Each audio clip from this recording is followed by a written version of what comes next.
Assalamualaikum warahmatullahi wabarakatuh. Mas Mbak semua, kita ketemu lagi hari ini. Hari ini merupakan pertemuan kita yang ke-15, jadi materi kita yang terakhir untuk kewirausahaan. Dan minggu depan kita sudah mulai UAS. Ya. Mas Mbak semua, seperti biasa sebelum saya lanjutkan, saya ingatkan Anda untuk presensi di OJW. Hari ini kita akan membicarakan atau mendiskusikan tentang negosiasi bisnis.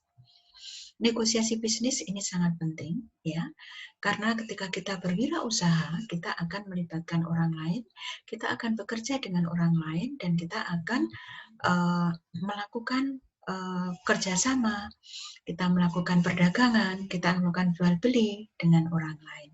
Nah, di sini seorang negosiator yang baik itu sangat diperlukan. Nah, hari ini kita akan membahas bagaimana cara kita bernegosiasi yang baik, yang itu nanti akan memberikan keuntungan bagi perusahaan. Yang pertama, kita pahami dulu dari pengertiannya. Jadi yang disebut dengan negosiasi adalah perundingan. Ya, saya kira Anda sudah sangat paham istilah ini, sering kita dengar. Kemudian orang yang melakukan perundingan atau perunding itu yang kita sebut sebagai negosiator. Negosiasi adalah upaya untuk mengatasi perbedaan pendapat antara kedua belah pihak. Ya, jadi kalau ada dua belah pihak yang berselisih, untuk menyamakan pendapat, maka diperlukan negosiasi. Negosiasi yang baik dan kembali ke tadi. Jadi negosiasi itu ketika pendapatnya berbeda. Nah, seperti kalau misalnya penjual dengan pembeli, ini kan mesti sudah pasti pendapatnya berbeda, bertolak belakang malah. Ya. Bagaimana seorang pembeli ingin membeli semurah-murahnya, dan bagaimana seorang penjual ingin menjual semahal-mahalnya, mendapatkan keuntungan. Kedua-duanya bertujuan mendapatkan keuntungan yang sebesar-besarnya. Ya, nah di sini untuk mencapai kesepakatan perlu ada negosiasi. Ya, penjual tidak terlalu dirugikan, ya, menjual tidak terlalu mahal, sementara pembeli juga tidak membeli dengan sangat murah, ya. Seperti itu. Jadi negosiasi diperlukan untuk menyamakan pendapat antara dua belah pihak. Pendapat atau keinginan. Negosiasi yang baik dan efektif adalah negosiasi yang berdasarkan data real, akurat, dan faktual. Jadi kalau nanti Anda menjadi seorang negosiator, maka Anda harus berdasarkan atau Anda harus berpedoman kepada data real, data yang akurat, dan juga faktual. Jangan bernegosiasi tanpa data. Jangan bernegosiasi dengan data yang tidak valid. Atau jangan bernegosiasi dengan data yang sudah kadaluarsa misalnya. Nah, data-data yang demikian ini tidak bisa digunakan untuk negosiasi. Kemudian seorang negosiator ini harus memiliki ilmu pengetahuan, keterampilan, intuitif dalam melakukan negosiasi. Ya, jadi tidak gampang menjadi negosiator, walaupun untuk menjadi negosiator juga sangat mungkin dengan kita mempelajari apa yang harus kita ketahui dan apa yang harus kita hindari. Seorang negosiator harus mempunyai beberapa kemampuan dasar. Yang pertama adalah informasi. Tadi di awal sudah saya sampaikan bahwa seorang negosiator itu harus berdasarkan informasi yang real, akurat, dan faktual. Nah, jadi seorang negosiator ini harus mempunyai kemampuan untuk mencari, mengolah, dan memanfaatkan informasi yang real, akurat, dan faktual. Harus mempunyai kemampuan berkomunikasi secara persuasif. Kemudian yang kedua, seorang negosiator harus mempunyai ilmu pengetahuan. Dia harus kompeten dan mempunyai pengetahuan tentang negosiasi yang efektif. Jadi dia harus paham, dia harus bagaimana. Seperti itu, ya. Kemudian yang ketiga, penilaian. Jadi seorang negosiator harus mempunyai ketepatan dan kecepatan dalam menilai situasi negosiasi dan kondisi proses negosiasi. Seorang negosiator harus peka, ya. Wah, ini negosiasinya akan berjalan alot, ini negosiasinya akan menjadi keras, atau ini negosiasinya ringan, atau ini negosiasinya mudah, dan seterusnya. Seorang negosiator harus peka. Supaya apa? Supaya dia bisa segera menentukan langkah apa yang harus dia lakukan. Karena semua tujuan negosiator adalah memenangkan dari negosiasi tersebut. Memenangkan di sini artinya bahwa tujuan yang ingin dia capai itu tercapai, seperti itu ya. Tidak harus mengalahkan, tetapi tujuan yang ingin dia capai itu tercapai. Kemudian yang keempat, kemampuan dasar seorang negosiator adalah dia harus bijak atau arif, ya. Jadi negosiator diharapkan bertindak dengan pegangan moral atau etika bisnis dalam proses negosiasi. Ya, jadi bukan pakai langkah preman seperti itu ya. Bagaimana seorang preman itu yang penting dia menang, yang penting apa yang dia mau bisa tercapai dengan menghalalkan segala cara. Tidak seperti itu. Seorang negosiator harus mendasarkan kepada etika bisnis. Sifat-sifat negosiator yang baik. Yang pertama adalah percaya diri, kemudian yang kedua menghargai orang lain, yang ketiga berpenampilan baik, yang keempat dapat mengendalikan emosi, yang kelima tidak merasa sempurna, yang keenam ramah, simpati, sopan, dan humor, yang ketujuh berpikir positif, yang kedelapan sabar, ulet, dan tidak mudah putus asa, dan yang terakhir ini juga sangat penting, harus mencintai profesi yang ditekuni. Jadi seorang negosiator harus senang dengan pekerjaannya sebagai negosiator. Saya kira sifat-sifat negosiator yang baik ini mudah Anda pahami, nggak usah saya jelaskan lebih lanjut. Kemudian harus dilawan oleh negosiator. Yang harus dilawan ini artinya adalah hal-hal yang harus dihindari, hal-hal yang harus diminimalisir, ya. Yang pertama adalah kelemahan pribadi. Jadi beberapa kelemahan pribadi yang itu bisa menghambat negosiasi, ini harus kita lawan, ya. Kita harus minimalisir. Diskusi kita yang pertama, berikan contoh kelemahan pribadi, ya. Jadi kelemahan pribadi ini harus kita hindari. Kemudian godaan sekitar. Nah, seorang negosiator pasti akan sangat rentan dengan berbagai macam godaan. Diskusi yang kedua, berikan contoh godaan sekitar. Kemudian yang ketiga, siasat orang yang ingin merugikan. Ya, jadi mungkin ada orang-orang yang berniat untuk menggagalkan negosiasi atau membuat negosiasi yang Anda lakukan itu tidak tercapai. Kemudian yang keempat, jebakan dan tipuan realitas palsu. Nah, ini ya tolong juga diberikan contoh apa jebakan dan tipuan realitas palsu, ya. Realitas tapi palsu. Nah, ini apa, tolong Anda berikan contoh, ini kaitannya dengan negosiator. Kemudian keterbatasan alam. Keterbatasan alam itu misalnya sederhana saja, sekarang sedang musim hujan. Nah, pada saat Anda menjanjikan atau menjadwalkan melakukan negosiasi dengan pihak lain, tiba-tiba hujan deras. Ya, nah jadi Anda harus tetap berangkat, ya. Jadi keterbatasan alam atau situasi alam seperti hujan deras yang sama sekali tidak kita pertimbangkan atau kita tidak perhitungkan di awal, ini harus tidak menjadi kendala, ya. Jadi Anda harus tetap berangkat, ya. Jangan membatalkan negosiasi karena keterbatasan alam selama itu masih mungkin untuk dilakukan. Ya, kalau hujan deras Anda tetap masih bisa melakukan itu, Anda berjalan, kecuali kalau banjir kemudian akses jalan terputus, nah itu beda ceritanya. Ya. Kemudian yang keenam adalah keterbatasan organisasi. Ya, jadi keterbatasan organisasi ini mungkin struktur organisasi di dalam perusahaan Anda tidak begitu bagus, misalnya seperti itu. Kemudian job ini bagian siapa atau job description-nya juga tidak jelas, ini jangan menjadi kendala Anda untuk melakukan negosiasi. Jadi hal yang demikian, kalau misalnya tidak ada di perusahaan Anda tidak ada negosiator secara khusus, maka Anda harus memilih siapa yang kira-kira bisa diandalkan menjadi seorang negosiator. Kemudian yang harus dipahami seorang negosiator itu ada 11 ya, yang terakhir di sini ini restu ilahi.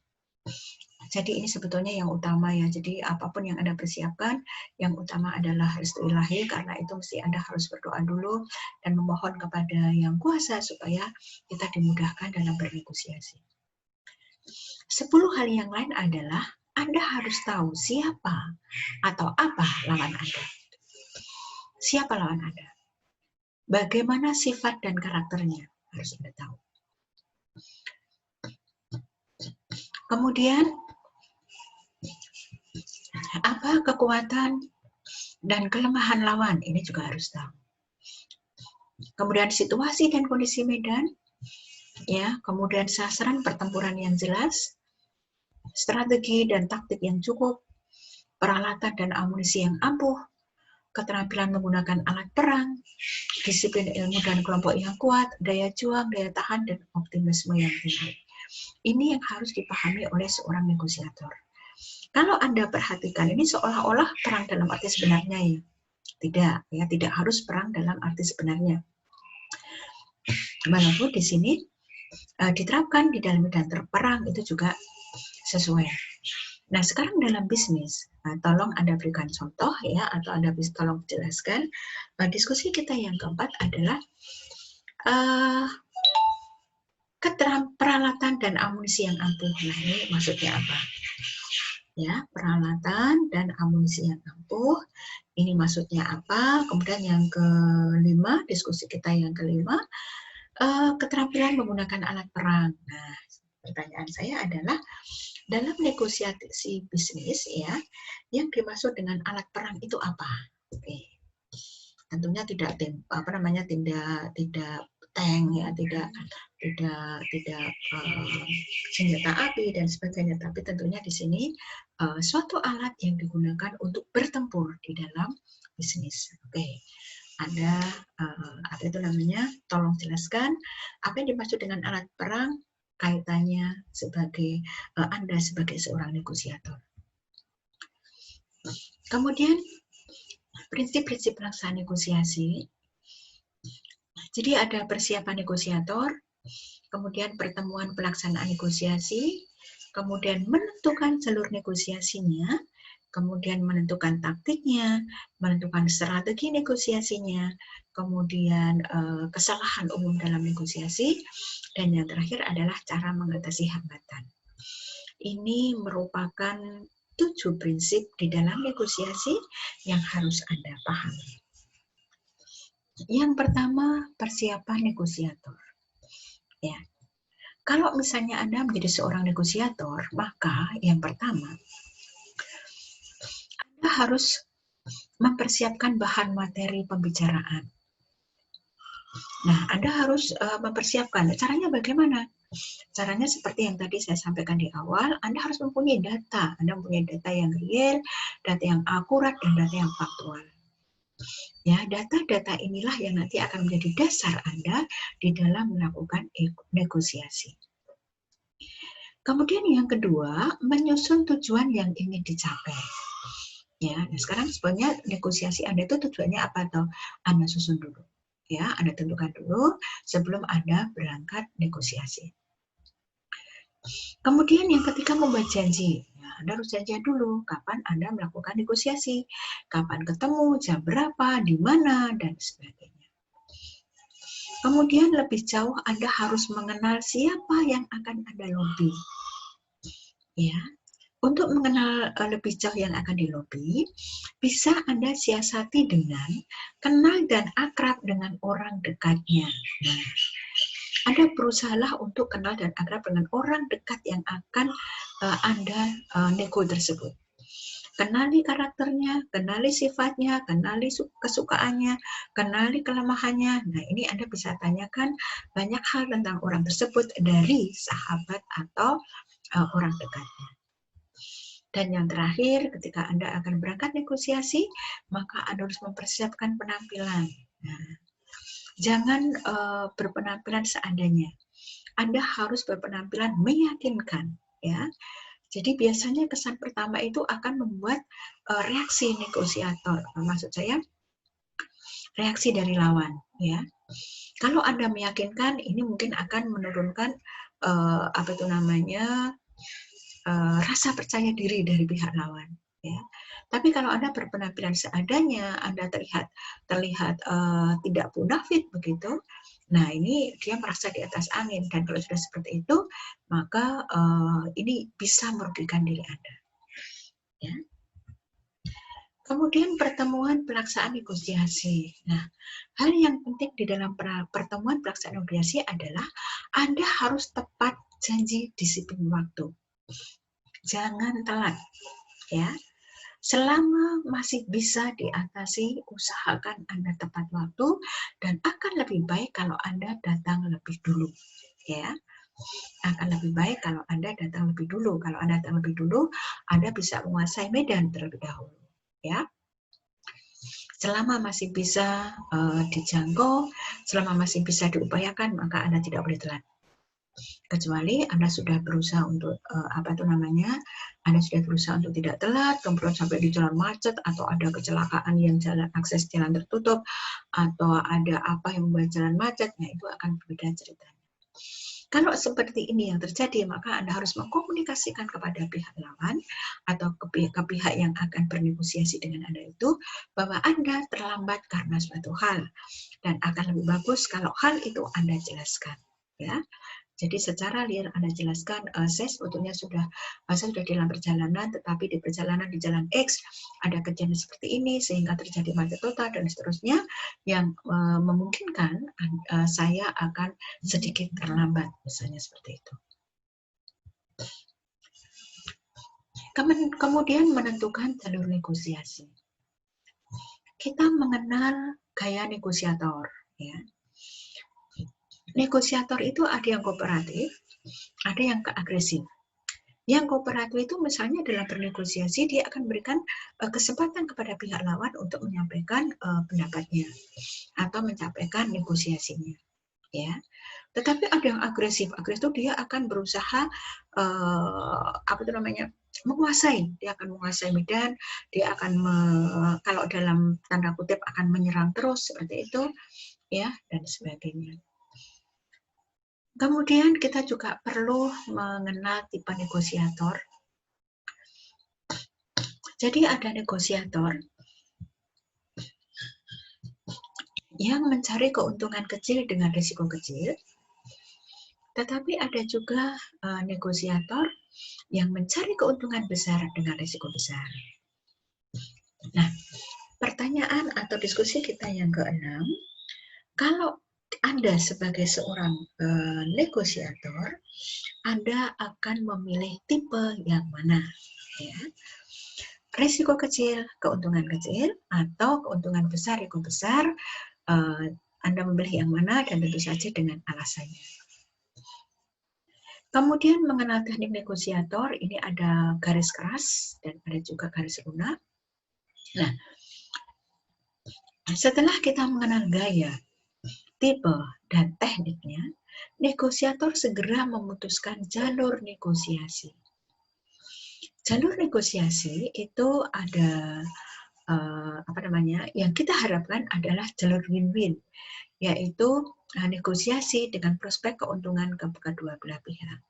Jadi upayakan sedapat mungkin kita win-win solution atau jalur win-win, ya. Jadi negosiasi yang kita lakukan itu akan memberikan prospek kebaikan atau keuntungan bagi kedua belah pihak yang bernegosiasi.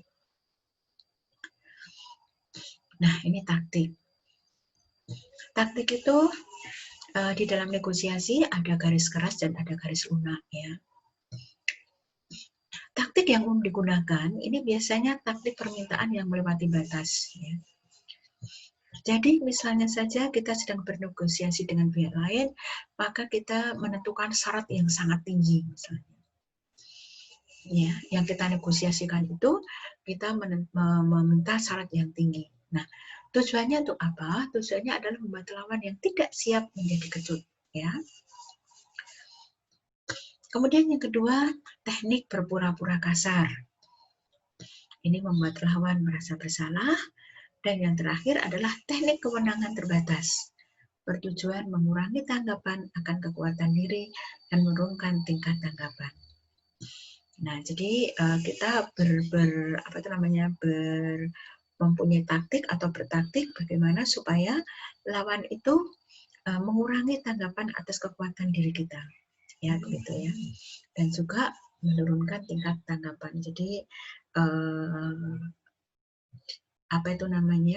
pihak lawan itu akan cenderung menerima apa yang kita sampaikan. Kemudian strategi negosiasi. Nah, ada 4 strategi negosiasi, yaitu asosiasi, disosiasi, random sampling, dan salam. Asosiasi ini adalah menyamakan produk kita dengan produk terkenal yang berkualitas tinggi. Jadi ketika Anda misalnya saja sedang bernegosiasi dagang begitu, mestinya negosiasi Anda salah satunya adalah dengan calon konsumen, ya. Nah, strategi asosiasi ini adalah Anda menyampaikan bahwa kualitas produk Anda ini setara dengan produk yang sudah terkenal. Saya akan berikan contoh contoh nyata yang sekian puluh tahun yang lalu. Jadi pada saat saya lulus dulu ya, sekitar tahun 89-an. Kemudian ada seorang teman, jadi ini cerita ini real ya, bagaimana teman saya ini mahir bernegosiasi. Saya tidak tahu apakah dia tahu teori ini atau kebetulan saja, tapi begini. Tahun 89 itu,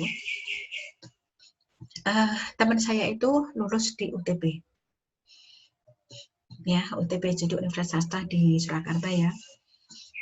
Pada tahun-tahun itu UTB masih merupakan universitas yang baru, universitas swasta yang baru. Yang maaf gaungnya belum terdengar luas begitu. Nah, teman saya yang alumni sana setelah dia lulus, dia melamar pekerjaan di Jakarta. Ketika wawancara, ya, si interview ini yang punya perusahaan itu, yang menginterview itu menanyakan, UTB itu swasta di Solo ya, seperti itu. Ya, jadi pada tahun 89 mungkin informasi belum seterbuka sekarang ya. Jadi kalau sekarang kita ingin tahu UTB gitu aja kita searching langsung tahu itu di mana, bagaimana kualitasnya dan sebagainya. Tapi pada tahun 89 hal yang demikian ini belum mungkin. Nah, ketika si penginterview itu bertanya, UTB itu swasta di Solo yang bagaimana begitu. Nah, dengan PD-nya, teman saya itu mengatakan bahwa UTB itu kalau di Jakarta seperti Trisakti. Nah, dia menyamakan produknya, dia menyamakan kualitas dia sebagai produk dan sedang menjual diri dalam tanda kutip untuk mencari pekerjaan. Dia mengatakan bahwa dia lulusan dari sebuah universitas yang sama dengan Universitas Trisakti kalau di Jakarta. Ya. Nah, ketika saya tanyakan ke dia, saya bilang, wah Jan, Anda itu nekat sekali mengatakan itu. Dia nggak merasa bersalah, dia bilang, kan sama-sama swasta. Nah, ya. Jadi pada saat itu teman saya mengasosiasikan dirinya atau universitasnya itu sama dengan Trisakti. Dan Anda sangat tahu bagaimana Trisakti itu satu universitas yang sangat populer, sangat besar dan sangat elit, prestis begitu.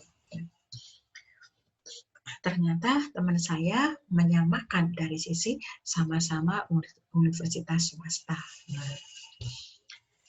Nggak salah sih, ya, tapi perlu keberanian yang luar biasa untuk bisa menyampaikan hal yang demikian.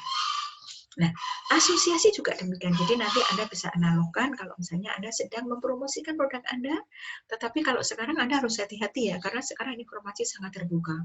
Ya, informasi sangat terbuka dan sangat lengkap, sangat gampang kita mencari, sehingga ketika Anda ingin menyampaikan sesuatu Anda harus berhati-hati.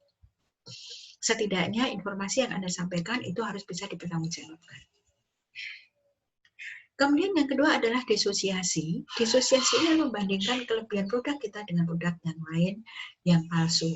Ya. Jadi disosiasi ini kita mengatakan keunggulan dari produk kita kalau dibandingkan dengan produk lain yang palsu. Nah, sekarang penekanannya adalah produk lain yang palsu. Kalau produk yang palsu kita sudah pastikan itu mesti kualitasnya jelek, ya kan?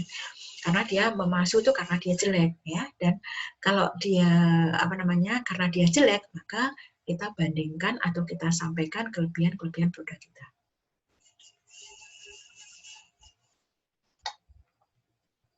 Nah, kemudian yang ketiga, dengan random sample, yaitu memberikan sampel produk dengan kualitas baik, ya. Seringkali kalau kita melakukan negosiasi, ya, terutama dalam hal dagang, kemudian pihak penjual ini menunjukkan sampel, ini biasanya sampel yang dibawa adalah sampel yang paling bagus, ya, yang harapannya itu bisa menarik atau bisa diterima oleh calon pembeli. Ya, hati-hati untuk strategi yang random sample ini. Sekarang sekali lagi produk sangat banyak tersebar luas, ya. Kemudian juga informasi gampang dicari, jadi hati-hati kalau Anda akan bernegosiasi menggunakan random sample dengan tujuan untuk mengelabui, ya.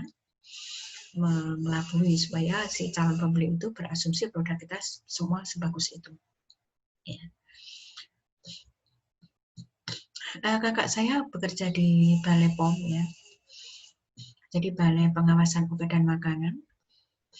Ketika Balai POM akan melihat kualitas atau menentukan suatu produk itu layak dipasarkan atau tidak, ya, atau memberikan sertifikat kepada suatu produk, dia tidak akan meminta sampel dari pabrik tersebut karena dikhawatirkan si pabrik akan memberikan sampel yang baik-baik. Nah, biasanya mereka akan beli ke pasar, beli ke toko atau di luaran sana, produk yang ada di pasar seperti apa, itu yang akan dinilai untuk diberikan kesimpulannya, apakah produk itu layak atau tidak, produk itu bagus atau tidak, dan sebagainya.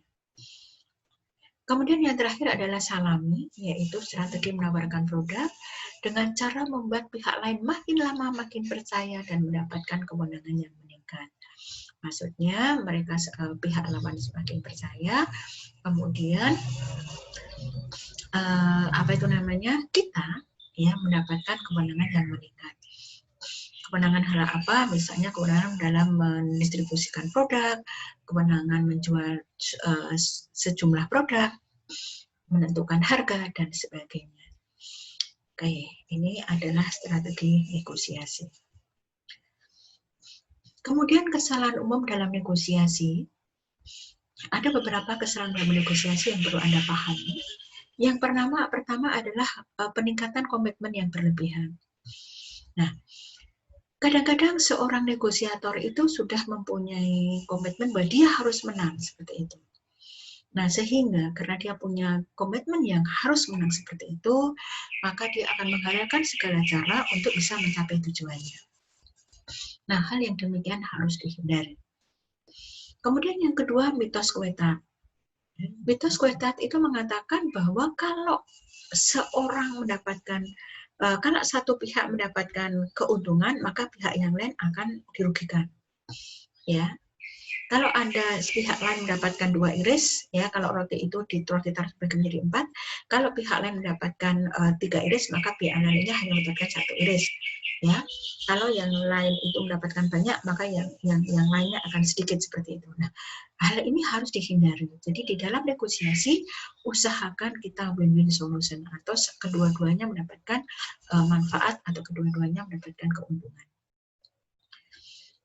Kemudian yang ketiga ini bertahan, ya. Bertahan ini hampir sama dengan yang pertama tadi. Jadi si negosiator ini bertahan yang berlebihan. Pokoknya kalau nggak begini tidak. Kalau pendapat saya begini, pendapat Anda seperti itu, dia nggak bisa terima, misalnya seperti itu. Hal yang demikian ini harus dihindari karena ini akan merugikan. Kemudian yang keempat, sudut pandang penawaran, ya. Jadi sudut pandang penawaran ini adalah bagaimana kita menawarkan apa itu namanya suatu produk, ya, yang ini akan memberikan pengaruh bagi pihak yang kita ajak negosiasi. Nah, misalnya saja, ya, misalnya saja kalau kita akan melakukan suatu produk, kita nggak perlu melihat menawarkan positif negatif dari produk kita dan produk lain seperti itu, ya. Tetapi kita tawarkan saja sisi positif dari produk kita, ya. Sehingga yang sisi positif itu akan memberikan keyakinan kepada pihak lain untuk melakukan pembelian, ya.